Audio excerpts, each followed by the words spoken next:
Ryan, what's on your radar?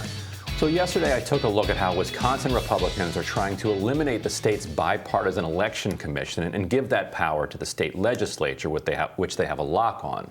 Republicans elsewhere around the country are similarly looking for ways to assert control over their state's election apparatuses, rather than leave it in bipartisan or nonpartisan hands.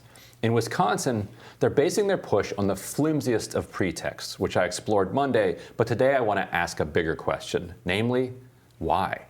Why are they doing this? On one level, of course, the answer is obvious, for power. But more to the point, is it power for the sake of power, or is there some end goal behind the power grab? Now, obviously, the Republican Party has policy goals: build a wall, cut down on immigration, ban abortion, cut corporate and individual tax rates, own the libs, eliminate regulations, that sort of thing. But compared to what Democrats do with power, how significantly different is their actual governing agenda? Sure, Democrats stalled construction of the wall and have been slightly less inhumane to migrants, but they left Trump's corporate and individual tax rates in place, left in place oil and gas subsidies, and have mostly just expanded the social safety net to include help for parents, which is something plenty of Republicans are fine with. It's not like if Republicans lose power, all of a sudden Democrats usher in a socialist utopia.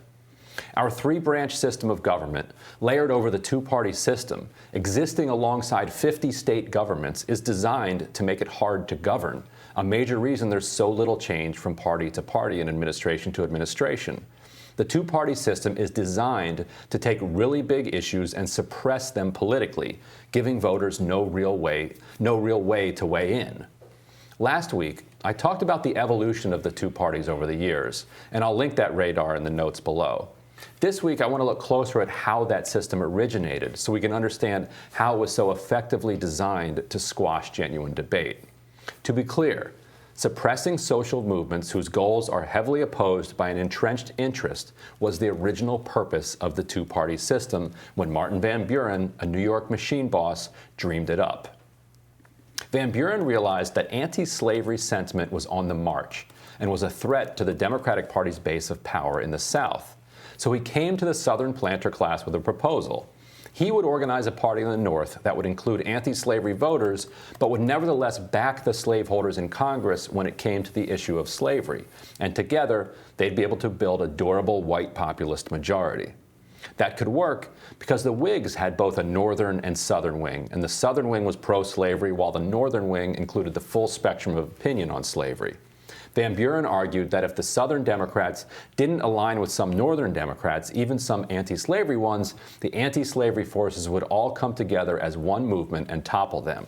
In other words, the question needed to be set up so that elections could not yield an answer, since voters who opposed slavery would have nobody to vote for. The first candidate running on this idea was Andrew Jackson, and because he wasn't racist enough, they named his running mate John Calhoun. That ticket got along terribly, but that's another story. The point is that the aim of the Democratic Party was to shut down the question of slavery from being debated. It worked for a while, but was ultimately doomed to fail, and it failed because the Southern slave owners wanted more than the North could give. Van Buren became Jackson's vice president in his second term, and then in 1836 was elected president himself. But Van Buren refused to admit Texas as a slave state, arguing that doing so would upset the balance that he had created. Now, like many aggrieved, super wealthy people today, the planter class saw themselves as the true victims, always on the lookout for slights. They wanted more than just Texas. And they pushed to expand slavery over the entire continent and even into Central America and Caribbean islands that they wanted to make new slave states. The party eventually split in two under this pressure, running a Northern Democrat and a Southern Democrat in 1860, and the Whig Party had collapsed under the contradiction of their position, making way for Lincoln. Van Buren himself, ironically, became a strong anti-slavery advocate and helped form the Free Soil Party, ending his life as an abolitionist. But for the U.S. political system to get to a place of abolition, because the system itself couldn't do it, a war was necessary. Southern slave owners were willing to break with democracy and even break away from the country in order to protect the institution of slavery. Now, I rank them among the most evil people our country has ever produced, but their hostility to democracy did not come from some mysterious source. But what about today? What's the issue that is so important to the Republican Party that they're willing to trade away democracy itself? If it's something radical they're trying to stop, well, the two-party system itself, with all its corporate influence, is pretty good at doing that on its own. After all, despite being wildly popular in polls, only about a quarter of the House of Representatives supports Medicare for all, and less than that in the Senate. Is it about the wall and immigration? Taxes? Anger at Black Lives Matter? Smashing unions? They can do all of that through the system we have. So what is it?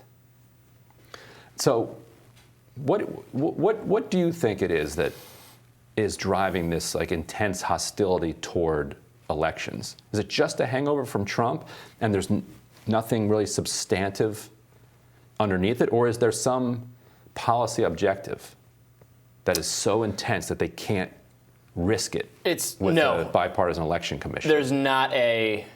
It's not a policy objective. It's definitely not a policy objective. It's less attached to policy than at any time in recent history or even long-running history. Isn't that weird?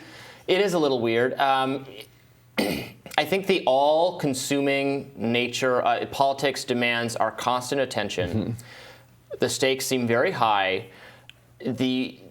Capturing the control of the federal government, capturing control of the presidency and Congress is more important than it used to be because this is my theory, quasi-libertarian theory, or theory coming from a libertarian. The federal government does so much more than it did 50 years ago or 100 years ago that the stakes are much higher. It's more important who is in the White House and who's in Congress. The Supreme Court, frankly, does more. They do more policy making, so it's and they're appointed by the president, so it's confirmed by the Senate. It's very, very important to control these levers of government. Not to do any specific thing. I still think the right is reacting against a kind of media, Team Blue, totalizing everyone. They do have this perception that all the cultural, those who pull the cultural levers, are surrounded. And they're aware that they're still, those people who feel surrounded are a lot of people, is roughly half the country. But it's not the ideological split. The Hollywood, the media, the school, the education system, increasingly corporate America, corporate leaders are against them on the cultural things, not on a lot of what you talk about on the economic side. And our pivot toward just the kind of culture war being the thing that most people are interested in, the thing that the media reinforces, that gets talked about, the thing that these forces force on people, makes it seem very important to win at all costs. And that's as clean as an explanation I can have, because it's not about building the wall. Actually, it's not about a policy goal. And you're right, that's weird. It is weird. It's the nihilism of it is disturbing. It's like the dude said, say what you want about the tenets of National Socialism. But at least it's an ethos. At least it was an ethos. This is a team sport. This is reality. The merging of our politics and our entertainment and our media. So it's like, why do you cheer for whatever your football team is? It doesn't really matter. You don't have any actual connection to them. There's nothing at stake. You cheer for the team located to where you live or your school you went to. It doesn't actually matter, but it matters to a lot of people, even though it doesn't actually matter. It's similar to that, I think. It's like Tom Brady deflating the footballs. Yeah, exactly. Don't say anything bad about my Tom Brady. He cheated in that Super Bowl. Well, okay, we don't have time for that. But Team Rising joins us next.